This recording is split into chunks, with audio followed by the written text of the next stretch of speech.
Hello Generals! For today's vlog, pag-usapan natin ang mga kaganapan ng gabi ng pagdating ni Pangulong BBM dito sa Jensen.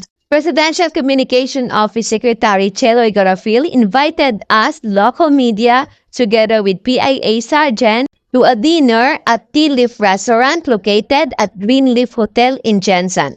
It was a night with full of meet and greet dahil isa-isa niya po kaming kinilala. Medyo kinabahan nga ako nung nagpakilala ako sa kanya dahil sa TV ko lang naman siya nakikita.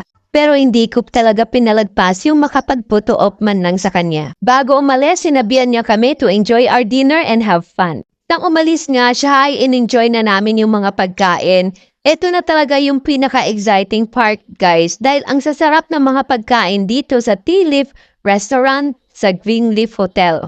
Thank you so much Secretary Cheloy and President Bongbong Marcos for treating us well tonight.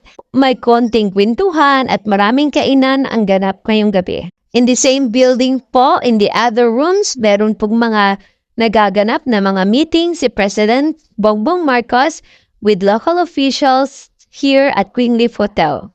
Kaya punong-puno po yung Greenleaf Hotel sa gabing ito. Napasarap ata yung chismisan namin dahil late na namin napansin na palabas na pala si President BBM sa meeting place nila. Kaya ayun, may konting habulan na nangyari.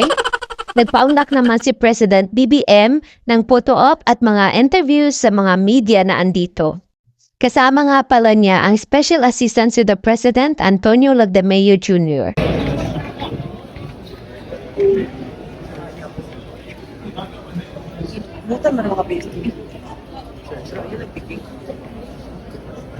Siyempre, andito rin yung mga higher-ups ng local government unit ng Jensen. To name a few, we have Attorney Roque ng HR, former Congressman June Acharon, and currently Congressman Tonton Acharon, Attorney Nikki Catolico with the famous Miss Evelyn Sabasahe.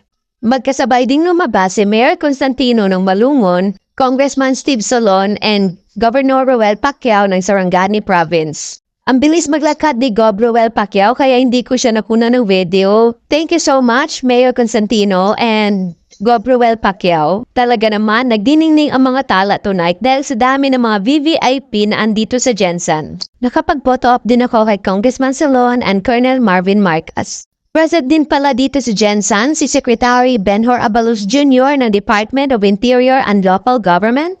So ayun, hindi ko din pinalagpas na makapagpa-picture man lang sa kanya at nakasingit din ako sa dami ng nagpapa-picture sa kanya. So that's it for that night's ganap. See you again on my next vlog.